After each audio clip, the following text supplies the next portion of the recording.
Hello and welcome to another video by the Bearded Tech Guy. In this video, I will be taking a look at the second generation Pet Smartfeeder by Petnet. This model features a sleeker looking redesign, increased pet proofing, and the ability to work with smart assistants such as Google Home or Alexa, and it can even be tied in with a Nest Cam. The Smartfeeder comes in a pretty plain looking box compared to the original Smartfeeder. Inside, though, it is pretty well packed. The Smartfeeder ships with instruction booklet, food bowl, power adapter, an 8-foot micro USB cable, and the feeder itself. The USB cable is braided to provide protection against your pet. The cable that ships with this generation does feel a bit higher quality, but it is a little less thick. The sticker on the bowl stand explains on how to attach the bowl to the feeder, and while it is a little wonky to attach, it is pretty straightforward.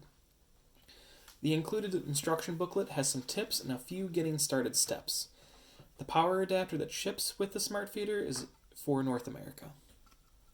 The Smartfeeder supports portion sizes as small as 1/16 a cup, all the way up to 1.5 cups. The food storage bin can store between 5 and 7 pounds of dry food, depending on the kibble size. Recommended kibble sizes are between 1/8 inch and 5/8 an inch in diameter.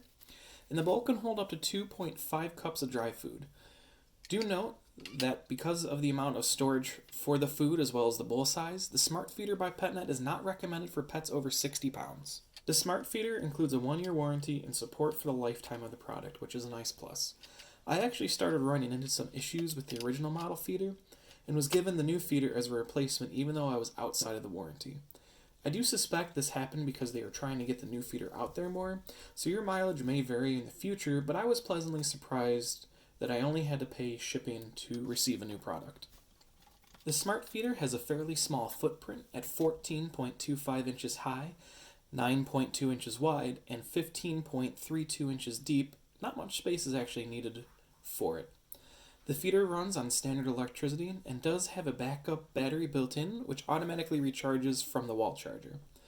The battery itself is rated for about 8 hours of runtime.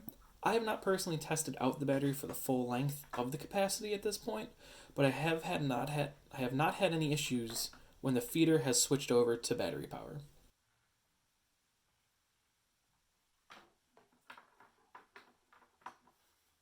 As can be seen compared to the older version of the Smartfeeder, this one is a bit more compact and just a little more well-defined and modern looking.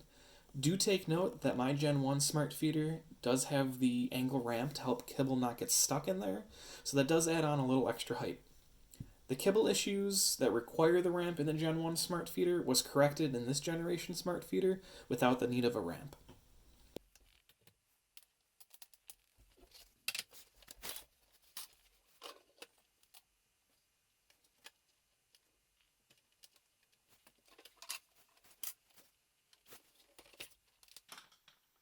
For setup of the Smartfeeder, you do need to have a compatible smartphone, such as an iPhone that can run iOS 9 or later, or an Android phone running Ice Cream Sandwich, which is 4.0 or later. You will also need a Wi-Fi connection, which has to be running on the 2.4 GHz band. The 5 GHz band will not work for the Smartfeeder. Setup for the Smartfeeder is pretty straightforward. One thing to note is that you are only able to have a single feeder per account. This is a pretty big drawback for a multiple pet home, and for an IoT product made in 2019, it's a bit disappointing. If you already have a Smartfeeder set up, you will have to go into the app, select Device, and click on Change Device. At this point, the onboarding process is the same as adding the Smartfeeder new. You can either enter the code for the feeder manually, or scan the barcode on the back of the Smartfeeder. You will then enter the wireless network settings. Remember that the Smartfeeder only supports 2.4 GHz wireless networks and not 5 GHz. After you enter in your wireless settings and click Continue, you'll want to make sure your Bluetooth is enabled on your mobile device and then click on Get Started. At this point, your phone will start communicating with your Smartfeeder over Bluetooth and then push the wireless settings to the feeder.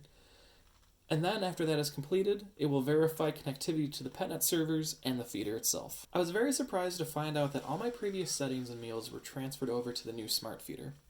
This included the manual feed button setting, the amount of food being served for each meal, the type of food I was using, and even every meal previously set up.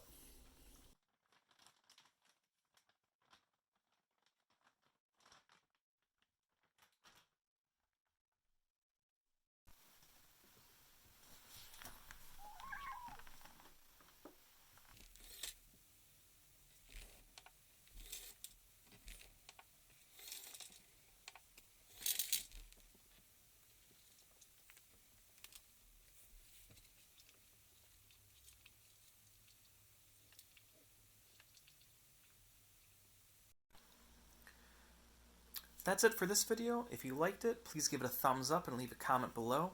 Positive feedback helps encourage me to keep making new content that you see here. Please also make sure to subscribe to the channel for all new videos coming out soon. Thank you very much.